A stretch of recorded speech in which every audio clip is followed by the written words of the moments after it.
So Dave, tell us about the Spitfire project, where it came from. Well, we started about 3 months ago, and the essence was we wanted a Spitfire for the 1940s weekend, and we looked at some options around, and there was a kit on the market from Creative Cockpits up in Cumbria, and it was basically a super IKEA kit, and all these little bits arrive on the hangar floor, put them all together, and lo and behold, you end up with a cockpit at the end of it. But that wasn't the whole part of the story. We basically wanted to try and make it a realistic cockpit, like the BBMF simulator that we have over at Coningsby. And to do that, we had a bunch called Authenticate, and they produce replica flight controls from 3D models, and you can actually build these things at home and bring them in, and then you have within the cockpit realistic flight controls. So an absolutely fantastic simulator experience.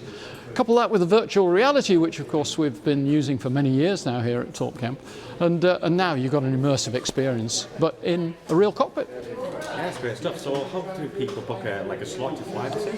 Well, we run slots during the week.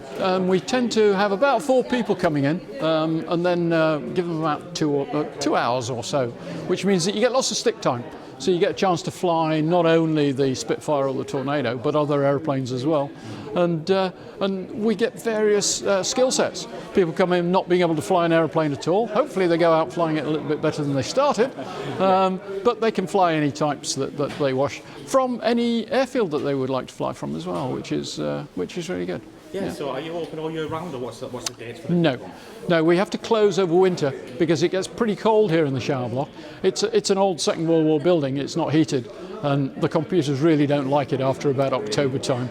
So we tend to pull them out, update all the computers, and then put them back in around about now, about Easter time, and then run for the rest of the season. So yeah, it's about 8 months out of the year, typically. Yeah.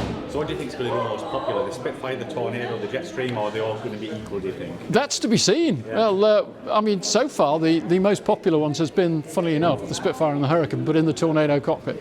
But now we've got the Spitfire cockpit to go. I'm sure that will take over. Yeah. But we have the Jetstream running on a Sunday, and the Jetstream, of course, will double up the same sort of controls as a Lancaster would have, and people tend to fly that when the museum is open on a Sunday and during summer on a Wednesday afternoon. So we've got a mix. We can try everything. Mm-hmm. So how reliable is the equipment as well? That must be there must be a few hiccups in that. So. Oh yes, yeah. It's about 4 or 5 programs running together. You've got the environment, and that's called Prepared, P3D. That's the airspace in which the airplane flies. You then add on an extra model, and in this case the Spitfire or the Tornado or whatever, that flies within that environment. And then we have a thing called Orbix Scenery, and Orbix is the terrain that's around you. So that gives you the high fidelity background when you've got the virtual reality headset on your head. So there's a whole bunch of computers talking to one another to give the overall experience. Yeah, absolutely. Yeah. So where can we find you online? How do people book? Can you share that with our viewers? Yeah, we've got a Facebook page, Thorpe Camp Virtual Reality Aviation Centre. Take a look for that. If you Google that, you'll find it. We've also got a Facebook page for the Tornado F3, and also an email address, tcvrac@outlook.com. Great stuff. Well, Dave, thank you very much. You're very welcome. Good to see you. Ladies and gentlemen, a very warm welcome to Thorpe Camp.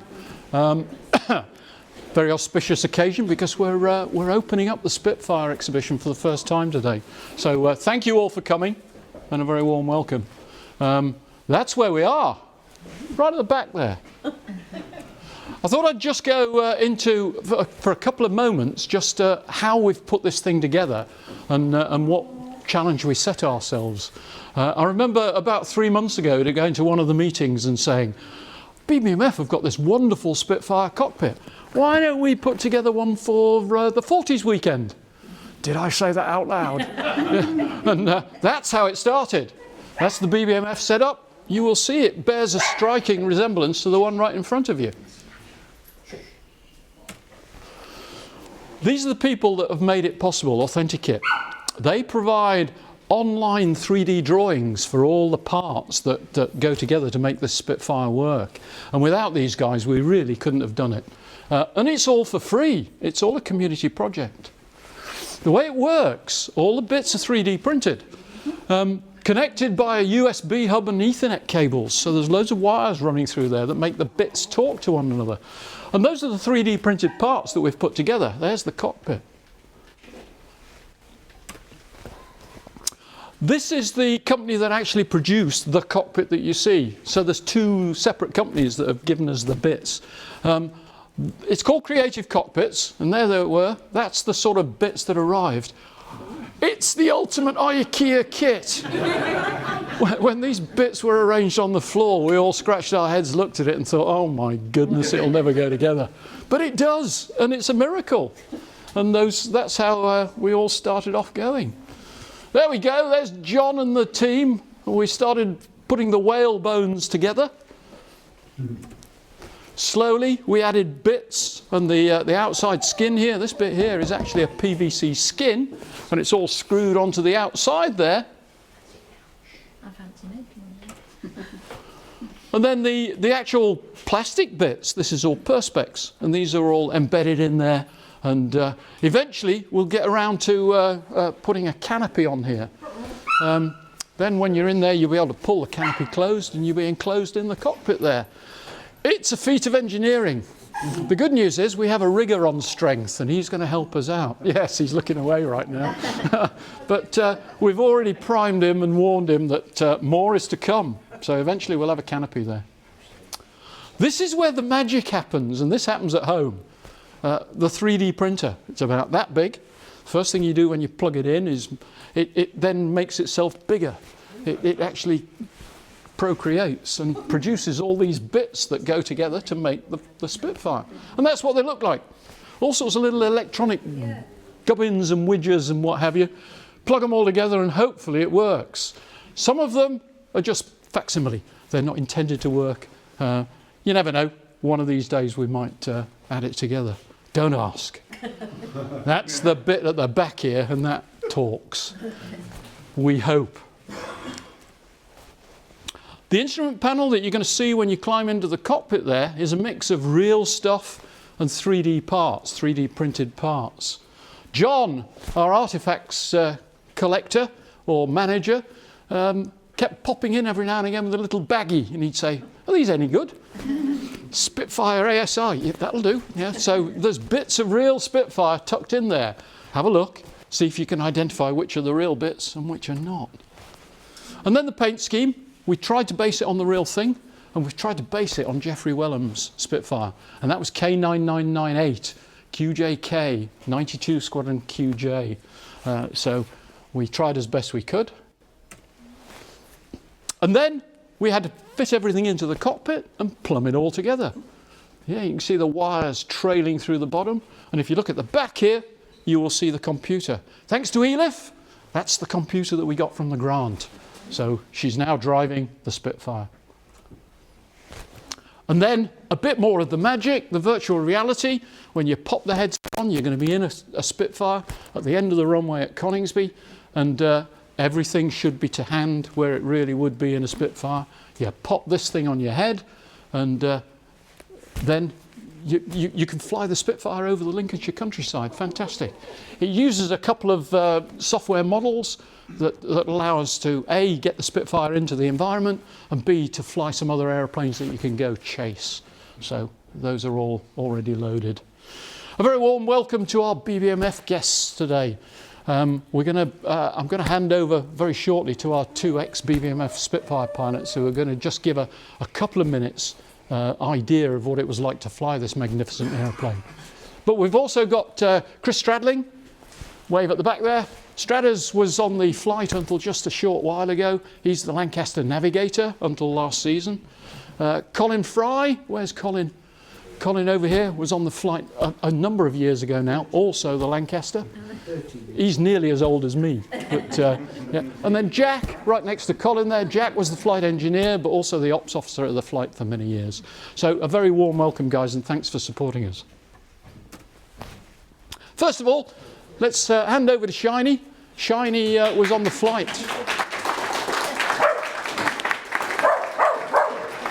Shiney was on the flight back in the day when I was on the conversion unit, and he's just going to give you a quick 5 minutes of what it was like to fly the aeroplane. Well, good afternoon and welcome to you all. This is a bit of a surprise for me because there isn't a script. They basically, through LT, said, would you like to come along whilst they're opening their new simulator? And of course you can talk about some of your experience and how the Spitfire flew. Well, I haven't actually flown this one yet, but thinking back to the time when I did, it was actually quite terrifying. The thought of going to fly one of these without a simulator, without a two-seater, and just jumping into an aircraft from the 1940s is quite intimidating when at that stage you've flown basically aircraft, jet aircraft from the 70s, 80s and 90s. But with the Spitfire, it all starts on Memorial Flight for us when we learned to fly a tail-wheel aeroplane. And the aircraft we used to begin with was the Chipmunk. I think a lot of you are familiar with that. A little trainer with a pilot and another pilot in the back. And unfortunately for me, during my Air Force time, I've flown quite a lot in the Chipmunk, taking the cadets flying. So I had a bit of tail-wheel experience. And flying a tail-wheel aircraft for the landing and takeoff is quite different to modern aircraft. But based on that, they said, we're going to get you to fly the Hurricane first, because that supposedly is a little easier, a bit more forgiving, but it is quite a different aeroplane. You're sat up fairly high, and it's got a big spongy undercarriage, and it feels sort of friendly. And you get into it and think, yeah, that's all right. But I sat there on my first trip and said, what do I do now? And I got my flight reference cards out, and the Major, everyone that knows anything about Spitfires knows Paul Day, the Major, stood on the wing and peered in, looking at me.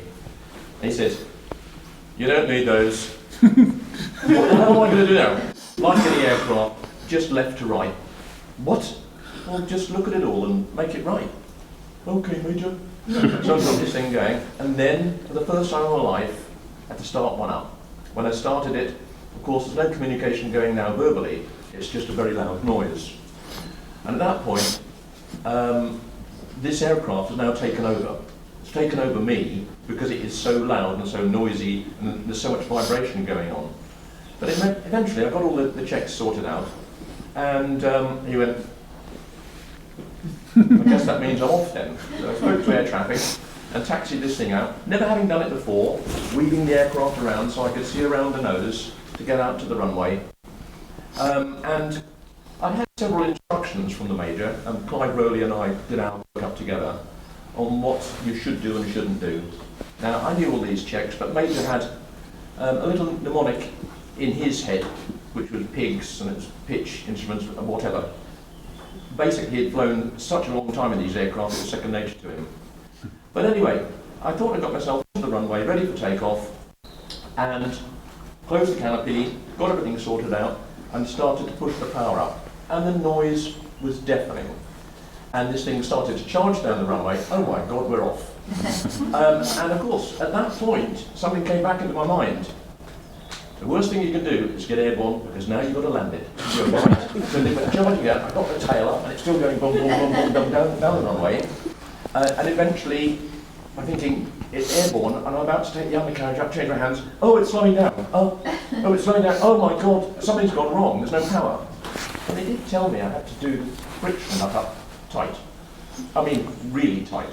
So I'd set full power. When I changed hands to take the undercarriage up, this thing started to come back. So the power was coming back. Oh my God, we're going down. Back up again. Eventually I sorted it out, wound this lever back up again, and got airborne. And then it was, hell, yeah, I've now got to do things. So that first flight in the Hurricane to me was so different to anything I'd ever done, but it's the senses that you're going through at the moment are horrendous. It's the first time for everything. Go up to 7,000 feet, put the undercarriage down, do a stall, do this, that and the other. Now come back to the airfield and fly a display. This is my first trip. But yeah, you know what the display is meant to be, so come in and do one of those. And then after you're doing your display, they said, I want you to do 3 circuits, one to roll, another one to roll, and then to land, and then come back in. Well, that was something else, because by the time I got in, I was shaking, I was delighted and so on, and got out and thought, I'm going to do this all over again. Afterwards, it was a wonderful feeling. But now the important bit for you chaps here, chaps and chapesses, do apologise, is that when it comes to the Spitfire, we had to do about 15 hours in a Hurricane first to become familiar and happy with flying an aeroplane like this. But the first Spitfire I flew was a Mark V, and it was almost like chalk and cheese, quite a different thing.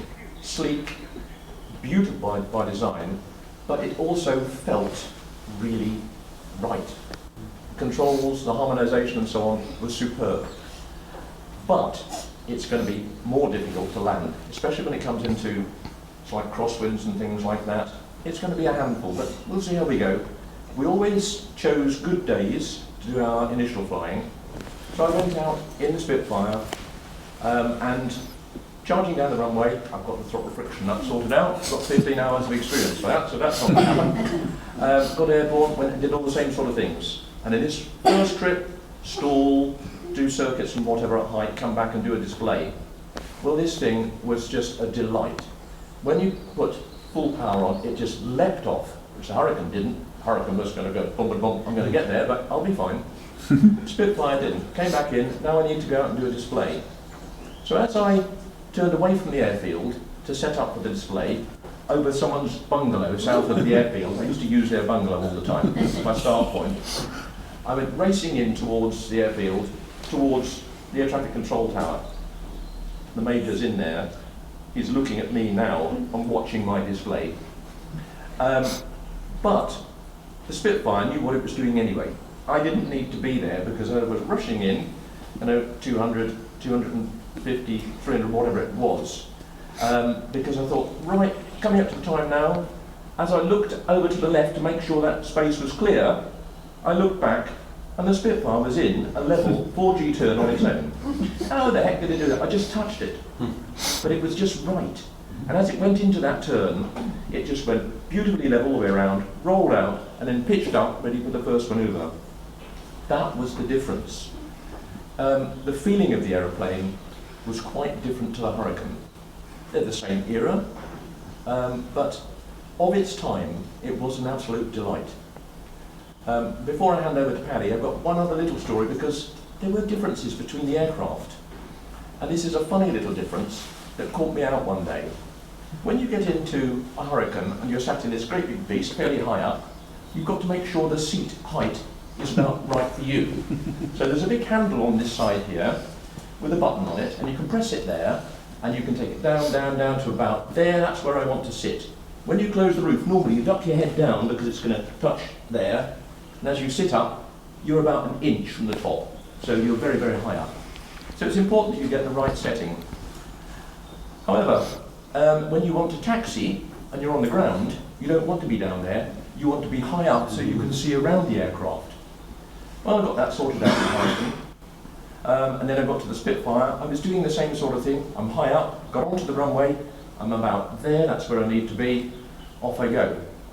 And getting a little bit confident with myself, one day I came back and thought, right, I've landed now, next thing I need to do is just pop my seat up so that I'm at the right height.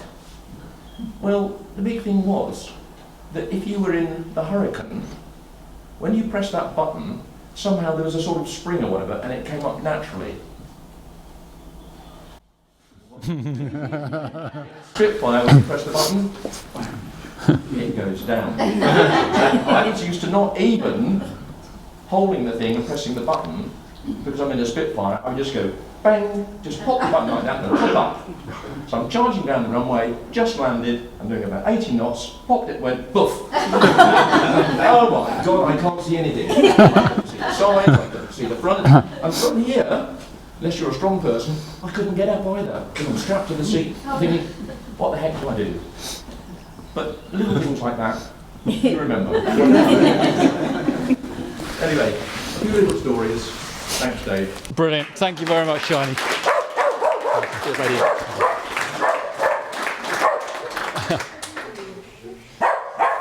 And now we've got a second Spitfire pilot. Hurrah! It's like London buses. And Paddy was on the flight about the same sort of time as Shiney, and he's going to give us a couple of thoughts as well. about 37 years ago that I last flew on BBMF, and so I'm very grateful to Shiney for trying to remind me what it was like. When I started out, in fact it reminded me walking past that lightning. I was 21 when I was learning to fly that lightning. In fact, I flew that very lightning that's sitting out there now, and it's looking probably just about as old as I am. But you think back to what I had to help me when I learned to fly the lightning. I'd had about almost 200 hours of training. I'd flown 3 jets, the Jet Provost, the Gnat, and then the Hunter, and I was straight through training, and that's what most people got, about 200 hours. And I had a simulator, and I had a really good ground school, and I had all the things going for me. I still found it quite a challenge. The first squadron I joined was 19 Squadron, which also happened to be the first squadron that was equipped with a Spitfire. So it's a bit of a coincidence, really. But had I been 21 in 1940, things would have been quite different. Because instead of learning to fly a Lightning, I would probably be learning to fly a Spitfire. And in 4 weeks' time, I'd be dead. On average. So, and I like to think I was slightly better than average, but I certainly wouldn't have lived as long as I have. So, if only we'd had something like this, it would have been a tremendous help. When I was on Battle of Britain flight, we didn't have a cockpit to train in. We sat in the aeroplane and tried to learn where to look for the different instruments. So yes, quite different.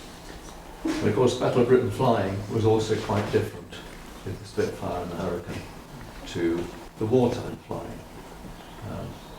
To start with, we only ever flew in good weather, and not at night. And that always got my vote, because that makes life an awful lot easier. There were occasions on BBMF when we did have to transit in fairly bad weather. And 2 or 3 times I sat with Major Day and the others in the other fighter, skimming between rooftops, trying to keep clear of cloud. I'll never forget a trip over Leicester on the way back from Gloucester, when we'd been stuck there for 3 days, and we were both in a hurry to get home. And Leicester doesn't look very nice when you're at about 200 feet in heavy drizzle on a low cloud base.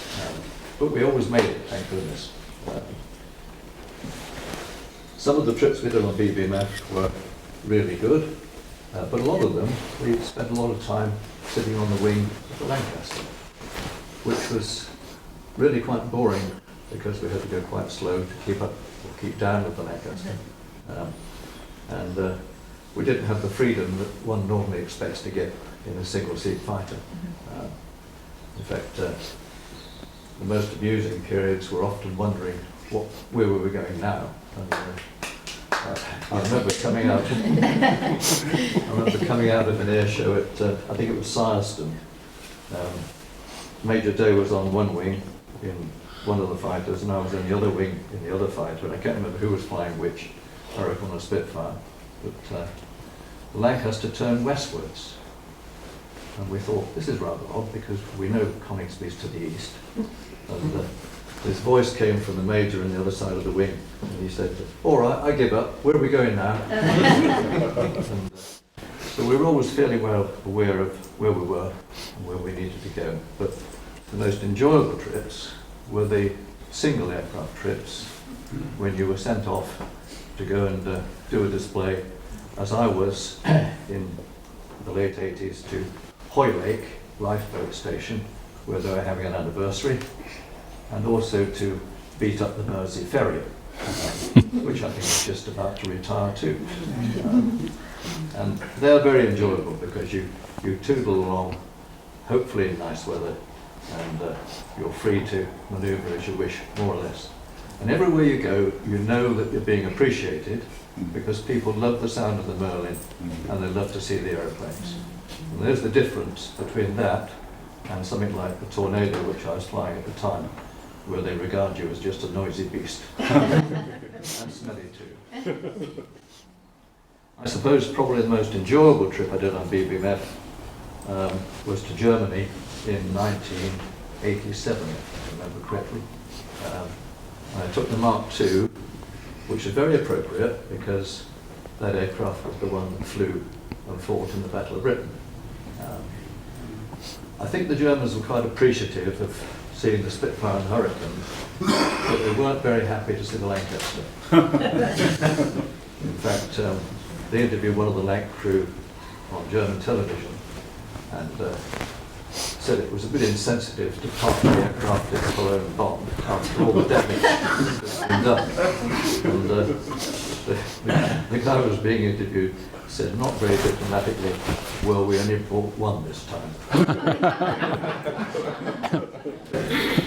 But there you go. I'm very pleased to be able to see this today, and it's a tremendous achievement, and I congratulate the team that put it together, and I look forward to sitting in it and seeing if my memory is refreshed 37 years ago. Thank you. Fantastic. Thanks, Paddy. Now, the main thing we're here today, we're going to dedicate the cockpit to Geoffrey Wellham. One of the few. There he is. An accomplished author. And anybody who's not read First Light, you really should, because it's a magnificent volume. Youngest fighter pilot, born 4th of August 1921. He was 18 coming on 19 during the Battle of Britain, and he's nicknamed Boy for that very reason, because he was the youngest on the squadron. At 19 years of age, and the early years of being 20 years old, I had the honour to be in 92 Fighting Squadron flying Spitfires from Biggin Hill in the Battle of Britain in 1940. I don't know how anybody could expect a young man in those days flying Spitfires out of Biggin Hill in the defence of their country could ever forget about it. At the age of 96 or 95 and a half, those days remain vivid and clear to my day, to this day. You can never, ever forget about it. And at the same time, I'm very aware of the ground crews. We called them the Irks. Each pilot had his own Spitfire and his own ground crew. And their loyalty,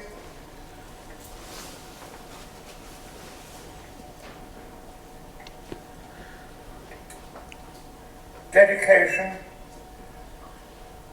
to provide you with a Spitfire that was capable of seeing you in combat and hopefully getting you back home safely was awe-inspiring. Make no mistake, without them, the Battle of Britain could not even have been fought, let alone won. And while we're on the question of winning, let there again be no mistake. We won the Battle of Britain. For the first time, the Germans had been denied their aim and suffered a setback, and they didn't like it. And that, to me, what is the important thing of this life, which has remained with me forever and will continue to do so. Not only we pilots who are in the sharp end sitting in our Hurricanes and Spitfires, but also, once again I say, the ground crews who made certain we had a serviceable aeroplane and could thoroughly rely on their workmanship to provide us with a safe airplane. Echelon. Jeff, can I just ask as well, the 92 squadron, when you got to 92, you said I wanted to be, I was posted 92, when you got turned away initially, and then 92 said, you said, no, I want to be on 92.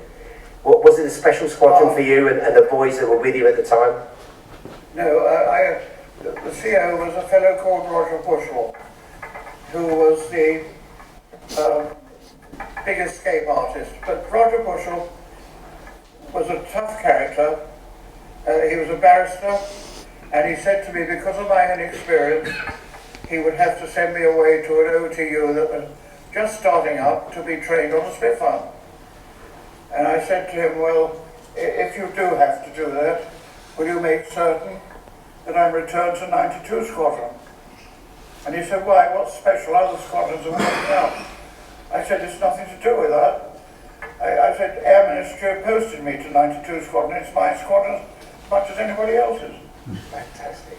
And he called me a cheeky young bugger. Sorry, kids. Oops.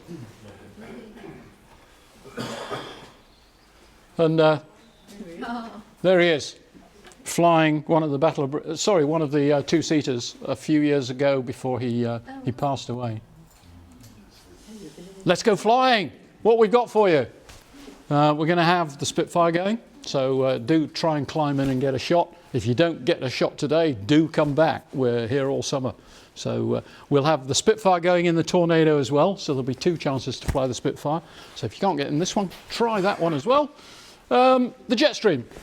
John will fire that up and we'll have a Lancaster, and you'll be able to fly down the Myrna Dam and do your bombs gone bit at the far end there.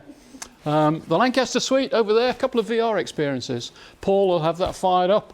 Berlin Blitz, it's about a 15-minute wartime mission in Lancaster over Germany. And if you can't get some goosebumps over that, then you've got a problem. It's really well worth watching. And a little thing called Rapid Flight. And round the corner there, by the Tiger Moth, spookily enough, is the Tiger Moth simulator. Bit different to the Tornado, but you'll have to stir the pudding a bit. But do try that over there. Steve will be running that for you. Try them all. And there we have it. Thanks again. Very warm welcome. Do try the simulators. We'll fire them up for you right now.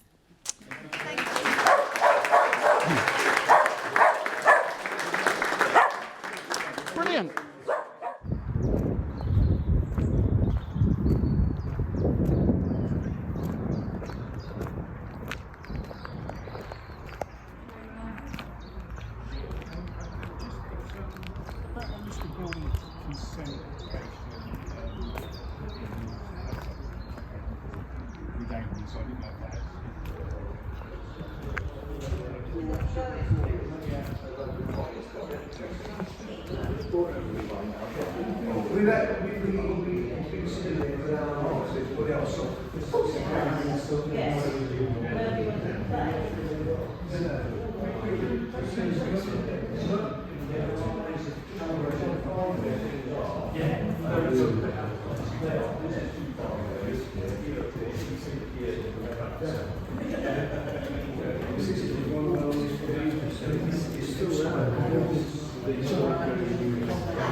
So as Paul told you about this, the audio is actually a recording by the BBC in 1943. It's a BBC sound and a recording when released. Brilliant. Thank you. First flight. Yes, we're ready to see.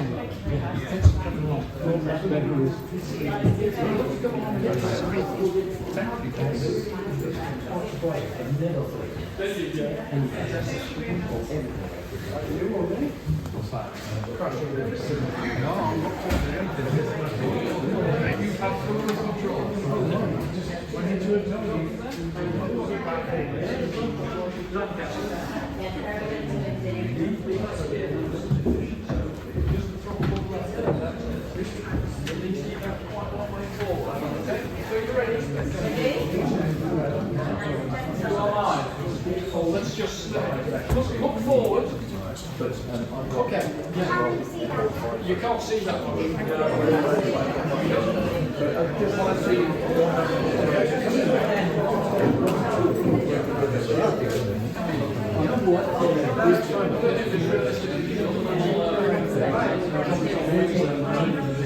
have to do.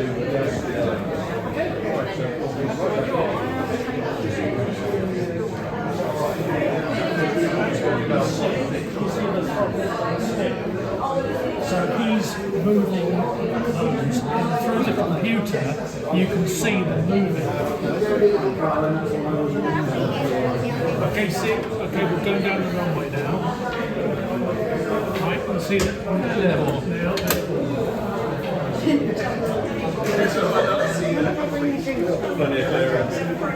Say again? Yeah, I don't think.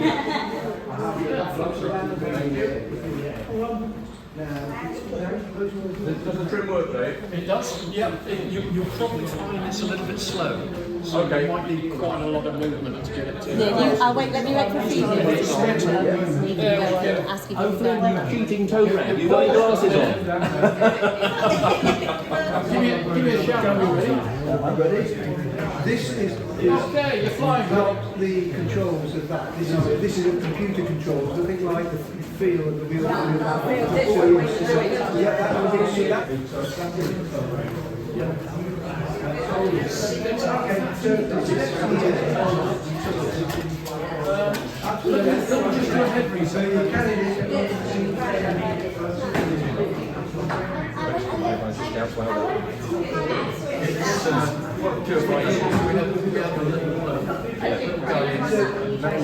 Set it down on the floor.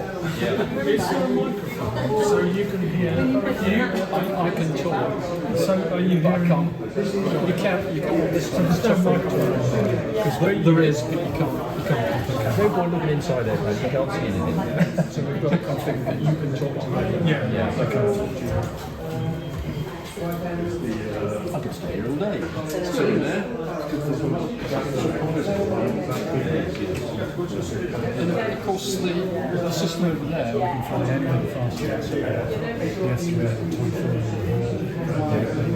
you name it.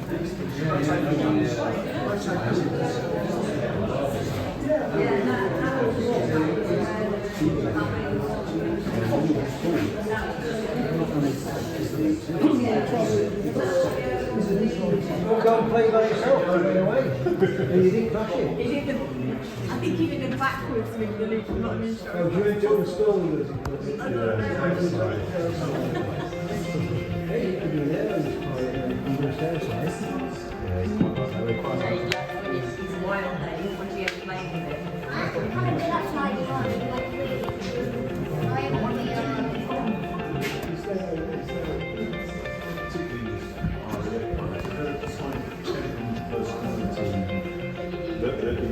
They kind of share. I mean, one would think that they're pretty calm, right? Yeah, is it?